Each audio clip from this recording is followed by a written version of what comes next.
当云雾，化作雨雪冰川。溪流汇成江河湖海，岩层堆叠，大地仍在生长。这里有地球上最壮观的山，星空下最丰饶的水，气候因它而改变，生命被它所重塑。让我们从新出发，跟随万千生命，深入高山，溯源江河，穿越四季，遇见最极致的中国。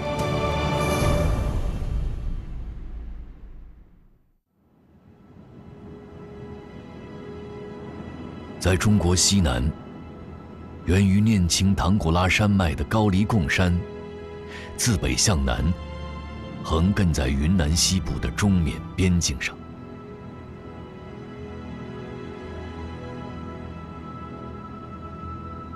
山脉中部的山巅上，有个黑色片麻岩形成的石洞，这就是60米高、35米宽的石月亮。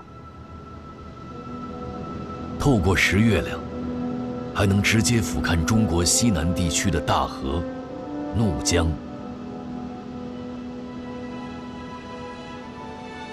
怒江全长3240千米，中国部分2013千米。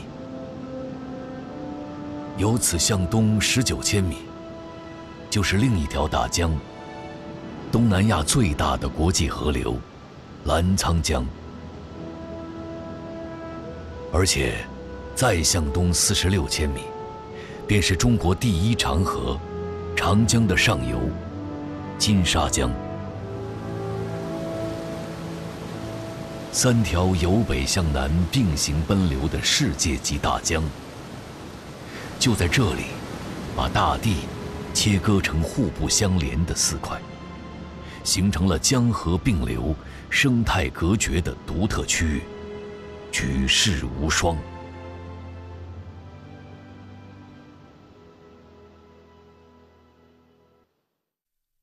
1985年，人们首次从卫星地图上注意到，有3条世界级的大江，在青藏高原东南部并行奔流，而不交汇。此后，更多的研究发现，它们自北向南，居然一路并行了170多千米。3江并流，峡谷深切，山水隔绝，堪称世界地理的旷世奇观。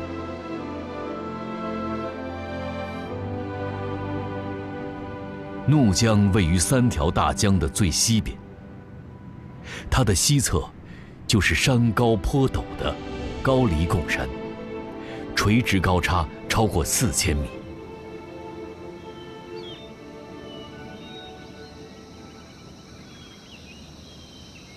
人迹罕至的中缅边境密林中，生活着一种神秘的金丝猴。它们毛色灰黑，行踪飘忽，直到2010年才被中国科学家最终确认，这就是金丝猴的新种——怒江金丝猴。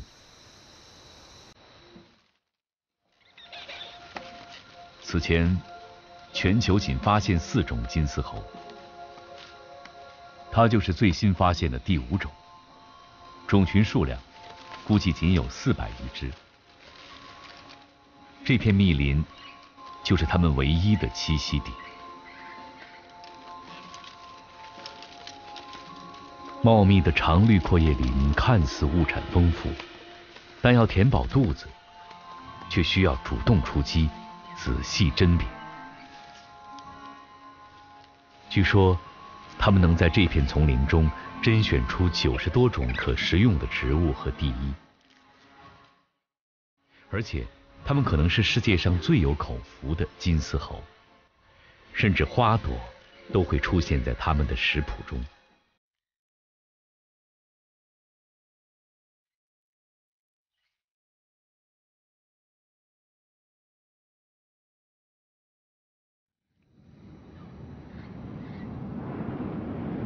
高黎贡山巨大的山体留住了南来的印度洋暖流，积土成山，风雨兴烟。早在2000多年前，中国人就已参透了地形雨的奥秘。在这里，陡峭的山势不仅加剧了暖湿气流的抬升，让天气瞬息万变，也给树冠上的金丝猴带来更多的挑战。实际上，在三江并流区，它们并不是唯一的金丝猴。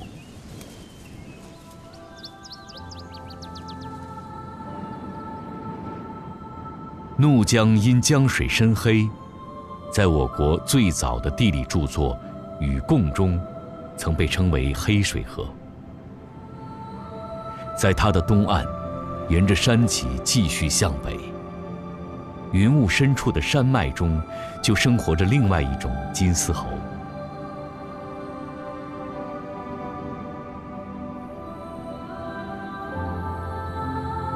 这是三江并流区的最高点梅里雪山，海拔6740米。高大的山体把大量的云雾都聚到了一起，几乎一年四季都不见雪山，只见云。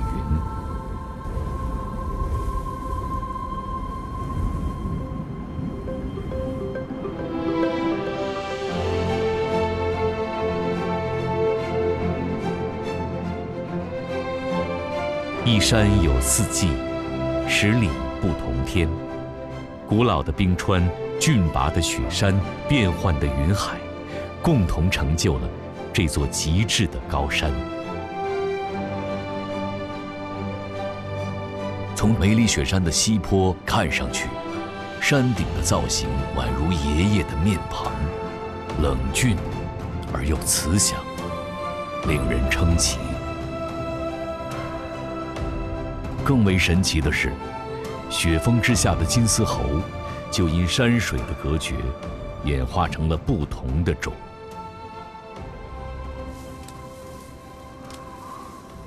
它们是世界上栖息地海拔最高的金丝猴——滇金丝猴。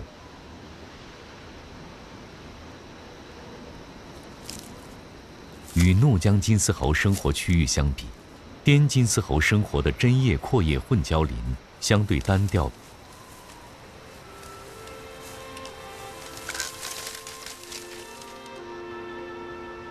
入秋以后，为了获取更多的食物，滇金丝猴要从海拔4000多米的针叶林向下迁徙到海拔2000多米的针叶阔叶混交林。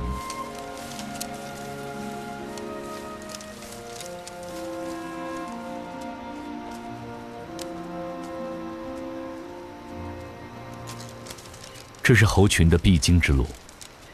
不过，树梢间的跳跃，有时也会充满风险。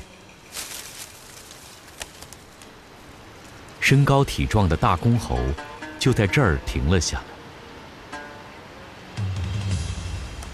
对面的树枝实在太细，它左右思量，谨慎评估。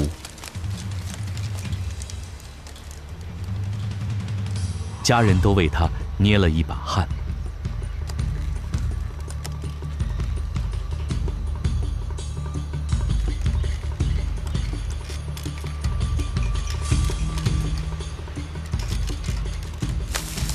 终于大着胆子跳出去。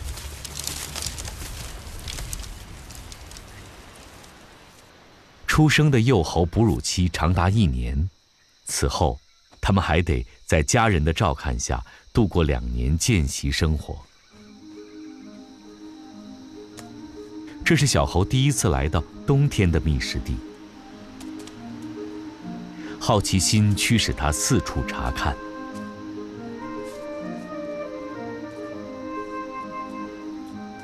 滇金丝猴通常2年才产1胎。经验丰富的妈妈常常会放手让孩子去探索。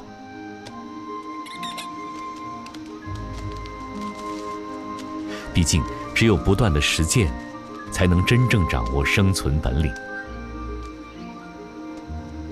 为此，即便遇上再大的挑战，幼猴也得努力克服。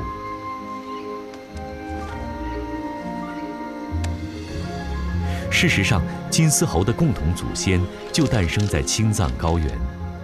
除了三江并流区的怒江金丝猴和滇金丝猴，在中国还生活着川金丝猴和黔金丝猴，一共4种。160万年前，正是青藏高原的不断抬升和地理隔绝，最终形成了不同的种。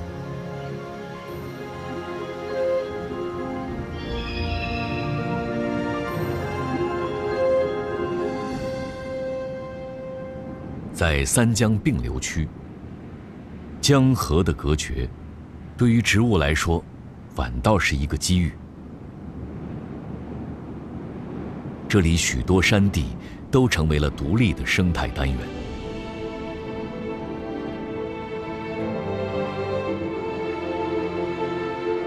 这里是杜鹃花属的起源中心和最大的地理分布中心。巨大的海拔落差和极端多样的生境，让它们分化出了200多种不同的杜鹃花。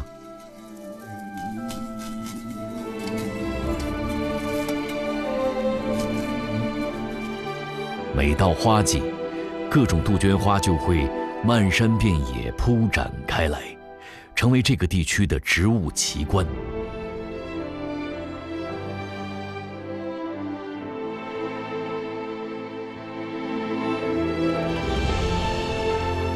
在白马雪山的西坡，第4纪冰川雕刻出了2个对称的 U 型谷。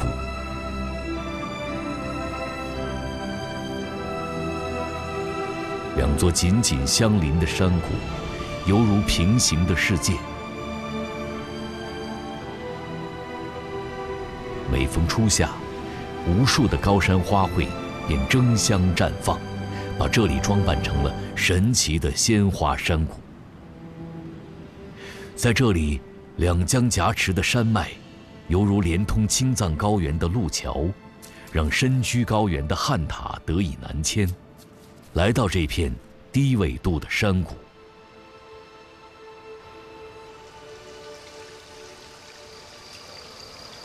在 U 型谷下端，为应对高海拔山区的寒风，避免强风对枝干的折损，免于强烈的蒸。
还有很多神奇的遗迹，散布各处。200万年前，冰河时期冰层的移动，雕刻出山石新的样貌。每当雨过天晴，云开雾散，还可以看到阳光创造的惊喜。在这里，你甚至可以直接走进彩虹，感受它的温度。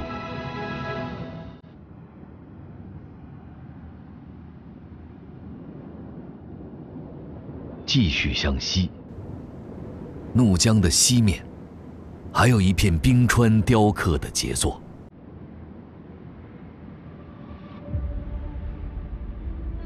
海拔3400米的山顶，两个同等高度的冰碛湖，为下面的高原沼泽供给着水源。传说是远古的神仙在这里施了法术，用植物、泥炭和水，精心打造了一片不可思议的神田。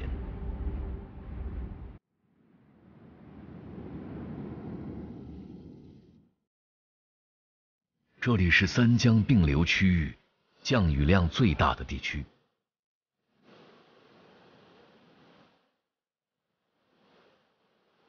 受印度洋西南季风的影响，大量的降雨、瀑布、激流和陡峭破碎的山谷，在这里形成了复杂的水系网络。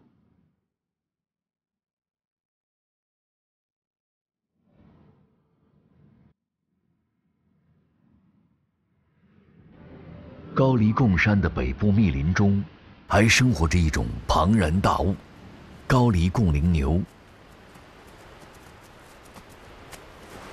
这种羚牛区别于四川和秦岭的羚牛，因为怒江的隔绝，在这里形成独特的亚种，演化出棕褐色的皮毛。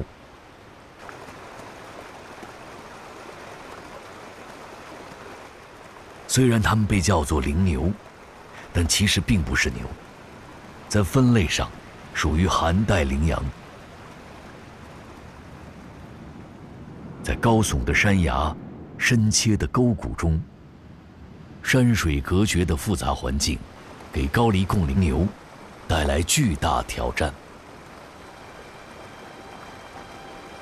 为了与江对岸的家族团聚，4头高黎贡羚牛要冒险渡江。此时已经是江水水位最低的时刻，一旦进入雨季，渡江便不再可能。但是要找到合适的渡江点，并不容易。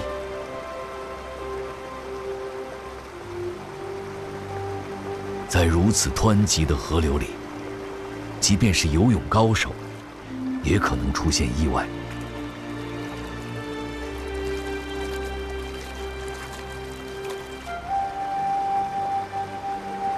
一头羚牛奋力跳进江水中，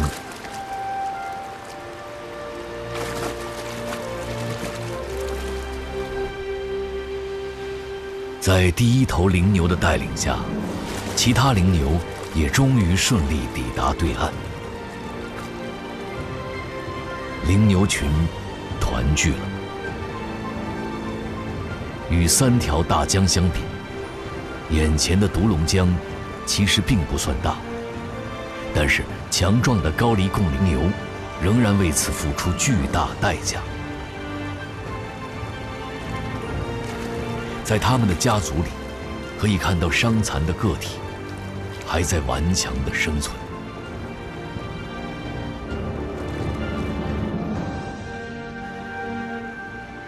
顺着江水逆流而上，澜沧江峡谷的上游被干热的空气笼罩，山与水的组合变成另一番景象。植被稀少，恍如沙漠。这是一个异常炎热、沙石裸露的世界。在脆弱的生存环境下，生活着奇异的物种。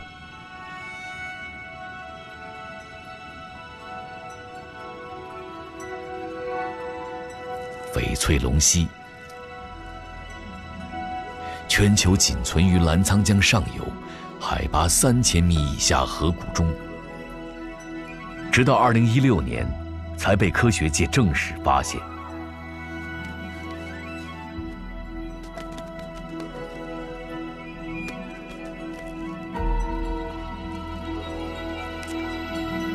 它们浑身翠绿，忍饥耐渴，数量极其稀少。翻过山脉，到达金沙江的西岸，地形相对封闭的峡谷区也呈现出一片干热景象。江岸更加陡峭，空气炙热，异常荒芜。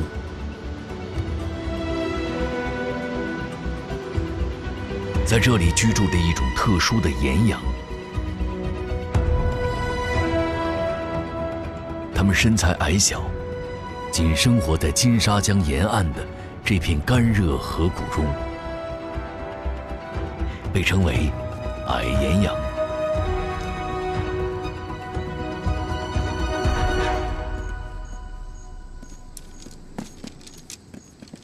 与青藏高原同类的岩羊相比，生活在这里的矮岩羊体型大小几乎只有普通岩羊的一半。即使到了6月，山崖上却依旧食物稀缺。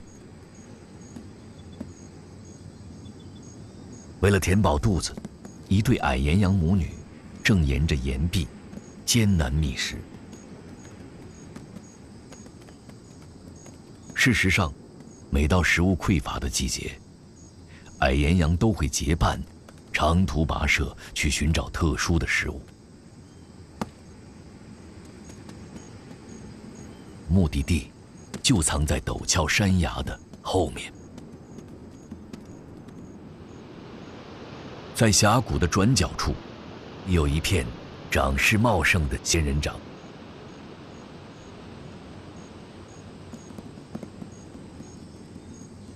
矮岩羊母女终于到达了目的地。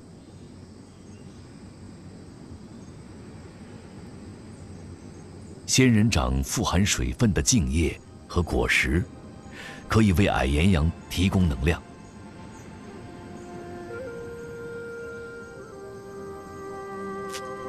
也许，在食物匮乏的干热河谷中，正是靠着无比的坚韧和对仙人掌的大胆利用，才使得矮岩羊得以幸存至今。顺着金沙江一路向南，江水由湍急逐渐变为平缓，在石鼓镇突然改变方向，掉头向北，进入玉龙雪山和哈巴雪山两座大山之间的夹缝。在这里，三江并流东南方向的终点，山水的互动达到极致，峡谷垂直高差3900米，17千米内的落差高达216米。